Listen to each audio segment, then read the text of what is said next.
welcome back to another Life of a Dragon video. So, this will be my second out of 3 videos. In this video, we're talking about daily life as a dragon and, shifting. So, daily life. How does this identity affect me on a day-to-day basis? So, my draconity is very important to me. It has taught me a lot of things about how to hold myself, about self-confidence, about finding my inner strength and really using it. I just love being a dragon. I love knowing that I am a dragon. I love my face. I love my strength. I love doing things that make me feel more like a dragon. A lot of my draconic instincts and tendencies tie in very closely with my coyote stereotype.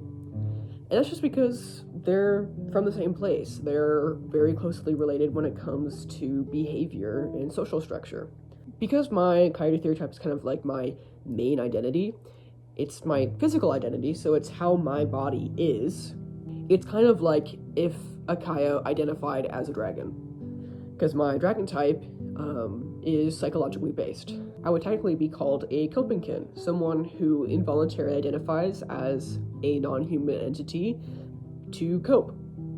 For me, this means that a lot of the time me indulging in my draconic identity helps me cope with my emotions, because I have a severe mood disorder. I have ultradian bipolar 2. Okay, short section, moving on. Shifting is what I really want to talk about in this video because it is what I experience in my daily life. So, now we get more terms. Yay! Okay, what is shifting? Okay, I'm actually going to read these definitions from my journal this time because I wrote them down directly from the Alter Human Wiki, and they're probably a little bit more accurate. Some kind of change that more reflects one's stereotype. Very broad. And there's lots of different kinds of shifting. So I'm going to go over probably the most commonly experienced or seen. So a mental shift. Feeling mentally more like your type and experiencing the world / thinking like your type. Phantom shifts. This is really what I want to talk about. Phantom, supernumerary limbs that are not there. Feeling like you have wings, but not having them. Sensory shifts. Your senses align more with your stereotype. So that could be you're shifting and you can suddenly smell things a lot better than you could before. An emotional shift. It's a type of mental shift triggered by emotions. A dream shift. Shifting into your type, wholly or partially, in a dream. And cameo shifts. I personally don't understand these, but doesn't mean they ain't real. It is shifting into, having a shift of something you don't currently identify as. I'm not going to go into physical shifting in this video because I did that last week, and also because it's not super common. So, how do I experience shifts? My most common shifts when it comes to my dragon type are emotional and phantom shifts. So, I have, again, this identity is tied to my severe mood disorder, which is characterized by quick onset extreme mood swings. This is not the normal experience of bipolar. This is ultradian cycling, which means can have multiple episodes within a day, which is like what people think bipolar is, but it's not. Anyways, oftentimes mental dragon shifts can be caused by these more severe emotions, especially anger, because that's an emotion I don't feel a lot. So when I do feel it, it tends to be a bit overwhelming. And focus. A lot of times when I feel very focused, especially if I'm focused and doing something that's a bit more technical or difficult, I feel kind of this draconic mindset wash over me. It's kind of strange and hard to describe, so that's kind of all I really have to say about that. Now, phantom shifts. I experience quite a few phantom shifts when it comes to my draconic identity. Sometimes I'll just feel my wings or my ears, or I don't know what you'd want to call these, sensory organs, because they act like ears, but they don't look like ears. Anyways, or I'll feel my snout, or my forearms feel like they are larger. And sometimes I have like full body shifts, especially whenever I am swimming, but sometimes when I'm walking. A lot of the times when I'm experiencing a phantom shift, and this goes for all my types, I will feel a tingling sensation over the area in which the supernumerary limb or appendage or whatever is coming out of my physical form. So, let's say I was having a shift of my snout. Obviously, this is just my mask, but I don't have a physical snout. I'm a flat face. So, around my mouth and nose area, like where it currently is, I'd feel a kind of tingling sensation, like when you lay on your arm for too long and like the blood is coming back to your blood vessels. Sometimes this is around the entire area in which the limb is coming out, and sometimes it's just like the border. So if I was feeling an ear, I kind of just feel where the appendage would like meet with my skin and not over the entire area. This doesn't happen when I have hallucinations also. Like when I hallucinate growing a snout, I don't feel that kind of tingling sensation. It feels like my snout is growing from my bones. I also don't always feel that way, especially when it comes to my coyote shifts, because those are more permanent feelings of like my tail and my ears. I also don't get this feeling with full body shifts, which is what I want to talk about next. So, think of like Toothless walking around on his hind legs trying to imitate a hiccup. That's what my full body shifts usually feel like because I'm not doing quads or swimming a lot.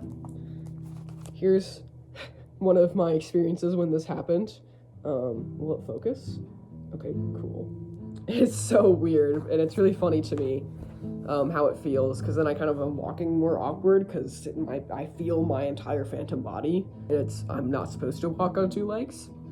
Swimming is also really interesting for me as a dragon. It feels a lot like flying, and it's like fun to do like flight tricks, like barrel rolls or flips. It's very euphoric for me, and I definitely recommend it if you are any kind of flighted creature and can swim. I also get really strong phantom shifts whenever I am swimming, especially of my tail. So I have a finned tail, and I can use it, because it's quite thick, as like a crocodile tail, where it helps propel me through the water and act as like a rudder. My dragon theory type is like native, I guess, to the Pacific Northwest and to the West Coast in general. So it is, while it's not semi-aquatic, it can swim and does swim. Biking is also another huge thing that I do for draconic euphoria. First of all, I just love biking. Like, exercise in general is really important to my alter humanity, and I will be making a video on that probably for next week's video. But biking is especially important for my draconic identity because, again, it feels like flying. I experienced a lot of dysphoria around not being able to fly. Also not great that I'm very claustrophobic, and so, not a good feeling to combine that with flight dysphoria. I have also experienced dream shifts. Personally, I don't think of dream shifts as like real shifts, because if you think about anything for a long time, you're gonna probably dream about it. Like if a full identifying human thought a lot about, what would it feel like if I was a bear? And like thought of themselves as being a bear and like imagine themselves as being a bear a lot, they could probably dream that they turned into a bear. So like, I don't know. It's weird. It doesn't really matter. Your shifts are entirely valid. That's just my own opinion. Anyways, I don't want to get into that right now. I do experience some dreams of being a dragon, but usually I'm not able to fly still. I did have a really, really crazy dream experience sometime last year where I was very vividly dreaming, because I just am a very, very vivid dreamer. I was fully a Vera Fury. I was attempting to fly in some sort of more, I guess like Scandinavian landscape, not in my heart home or where I live currently, which I thought was kind of weird. And I was trying really hard to fly, but I was struggling with catching thermals. So I was just working my wings really, really hard and not being able to go very fast and spending a lot of energy to try and keep myself aloft. So I wasn't able to get very far past the trees. And another dragon, I don't know what species, and I don't remember what they looked like, came over and like showed me, hey dude, that's not working out for you clearly, and showed me this specific kind of swaying motion to do when flying that would help me stay aloft. And like I was actually doing it, I was actually flying. So I wake up and I'm like, holy shit, that was incredible. And of course I still remember it now, even though I usually forget my dreams, just because of how euphoric it was. And I was like, that feels like a real kind of flying technique. Like that feels like something that a bird would do. And so I looked it up. I was like, do birds go side to side to fly when no wind? Yeah, they really do. Specifically, turkey vultures. Turkey vultures do not have as great eyesight as like black vultures do, but they have incredible noses. So because of this, they tend to fly much closer over the land. So they're not really high up in the upper layers of the troposphere. They're very close.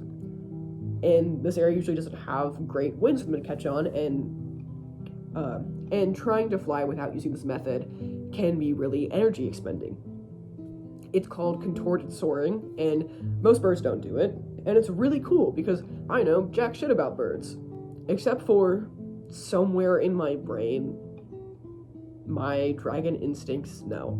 Kind of like how monarchs know where to migrate, even though they aren't told by other monarchs, you know? So that definitely, like, solidified this identity a lot for me, because I had, like I talked about in my previous video on this, I had quite a lot of trouble actually accepting this identity as real. But that was so crazy. Anyways. I'm still sick. I mean, I am recording this on February 1st, and this is not getting posted until, like, near the 20th. So, I'm probably fine then. A lot of times, I can't discern mental shifts from my coyote and dragon stereotypes because they're very similar mentally. And also, a lot of times, whenever I have tail shifts, like feeling phantom tail, I can't discern whether or not it's my coyote or dragon stereotype, except for like when I'm swimming or biking, because then I can really feel my tail fins. Because it's less of my entire tail and more of the expression that a tail gives. So, it wagging when I'm excited, wrapping around me when I'm more nervous, things like that. Anyways, that kind of concludes it for this video. Okay, and now I'm going to read another journal excerpt. I had such an interesting experience at insert proper noun place name here. I was snorkeling in the river and was instructed not to make a lot of movement so as not to disturb the plant life. So, I don't know, my dragon instincts took over. When I've been snorkeling and swimming before, I usually am kicking my hind legs either for speed or because of rough waters, like when I was snorkeling in the ocean. But in this case, I really needed not to. So my hind legs basically became my tail. I crossed my paws and slowly waved them side to side, much like how a crocodile swims. It was so euphoric. I felt a little uncoordinated from the lack of my tail fins, because they provide more precise movement, but it was a great experience nonetheless. I will see you all in the next one. Bye!